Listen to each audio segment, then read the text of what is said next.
একদিন এক ইঁদুর খাবার খুঁজতে খুঁজতে রাজার ঘরে প্রবেশ করল। সেখানে কোনো খাবার জিনিস না পেয়ে সে একটি হীরার টুকরো গিলে ফেলল। এদিকে রাজপ্রাসাদে হীরা চুরি হবার কারণে হুলুস্থুল কাণ্ড বেঁধে গেল। রাজামশাই জ্যোতিষকে ডাকলেন।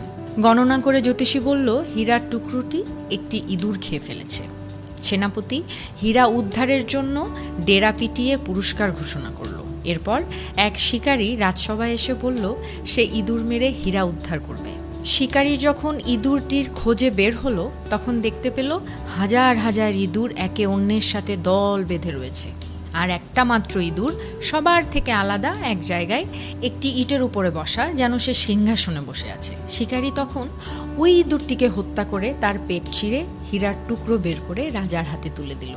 রাজামশাই অনেক খুশি হয়ে শিকারীকে তার প্রাপ্য পুরস্কার বুঝিয়ে দিয়ে জিজ্ঞেস করলেন, হাজার হাজার ইঁদুরের মধ্যে তুমি কিভাবে বুঝলে যে ওই ইঁদুরটি হীরা চুরি করেছে? শিকারী মৃদু হেসে জবাব দিল, এটা খুবই সহজ মহারাজ। মূর্খ যখন হঠাৎ বিত্তবান হয়ে যায় তখন নিজেকে অন্যের থেকে আলাদা মনে করে, নিজের জাতির সঙ্গে চলাফেরা এবং মেলামেশা বন্ধ করে দেয়। এই মূর্খ ইঁদুরটাও তাই করেছিল। হীরা চুরি করে নিজেকে সবচেয়ে ধনী এবং ইঁদুরদের রাজা ঘোষণা করে আলাদাভাবে বসেছিল। এখন এখান থেকে আমরা যেটা শিখতে পারি সেটা হলো, হঠাৎ অর্থগমে স্বজন বা বন্ধু বান্ধব ভুলে গেলে ধ্বংস